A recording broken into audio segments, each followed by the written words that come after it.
So the first thing I'm going to do now that my embroidery is finished on this side is take my seam ripper or pair of scissors and trim that stabilizer away.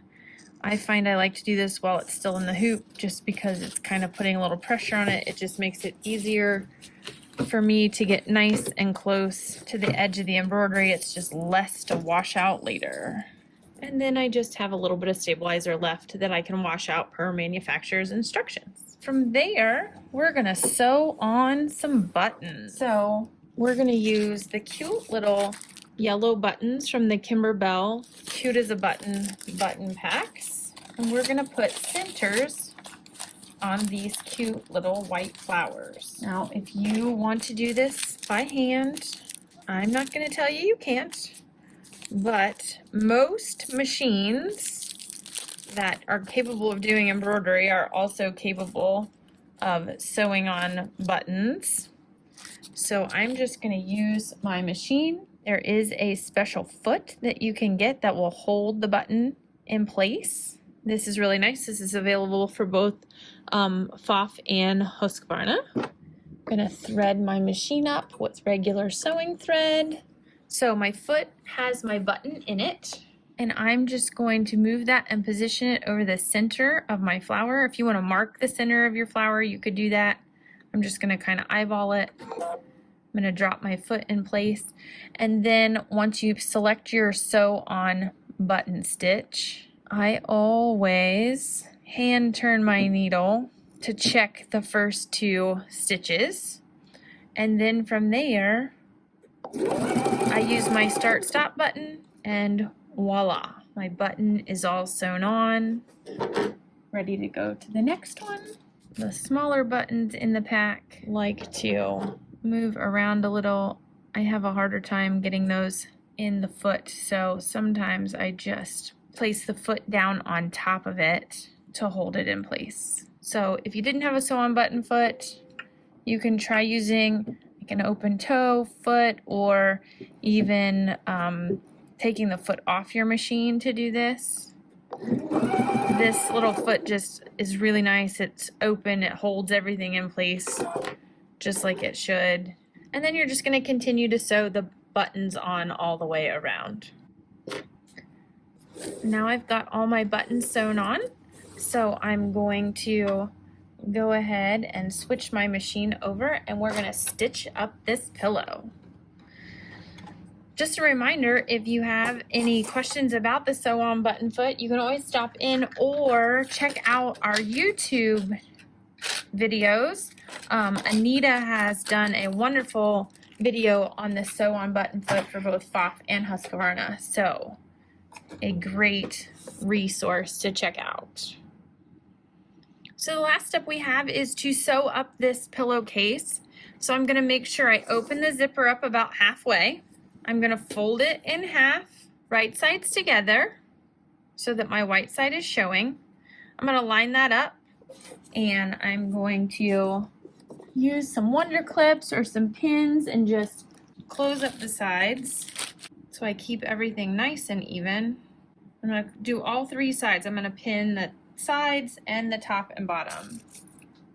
And from here, I'm going to stitch up my seams, and I'm just going to use a 1/2 inch.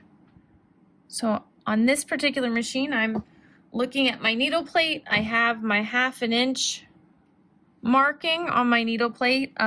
If you have a guide that you want to use, there's a magnetic seam guide that's really nice that works with a lot of the machines. You can use your presser feed. If you have a 5/8 inch foot, you could set that at your 1/2. So lots of different options. This particular one, this machine that I'm using is the Epic 2. It has the laser light on it, so I'm going to use my laser. And if you haven't taken another class from me, we are going to use the hump jumper here, because right where we're starting is right at the edge of the zipper. We don't want to sew through the zipper. We want to start right below it. So I'm going to put my needle down in. I'm going to take my hump jumper tool and slide it in behind right up against the fabric. and lower the presser foot. And then I'm just going to start to sew. And as I start to sew, that hump jumper will just back up out of there. I'm gonna make sure I pull out my pins.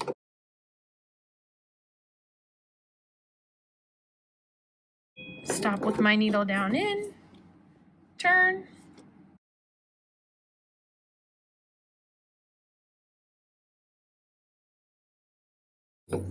And again, you don't want to sew through the zipper, just up to it. And I did do a backpack at the beginning and end. Flip the pillow right side out through that opening. I'm gonna put my hand in here and just unzip the zipper the rest of the way. I'm gonna turn this right side out, poke out my corners. Use your point turner. Get that all nice and turned out. Get your corners on the top all nice and turned out.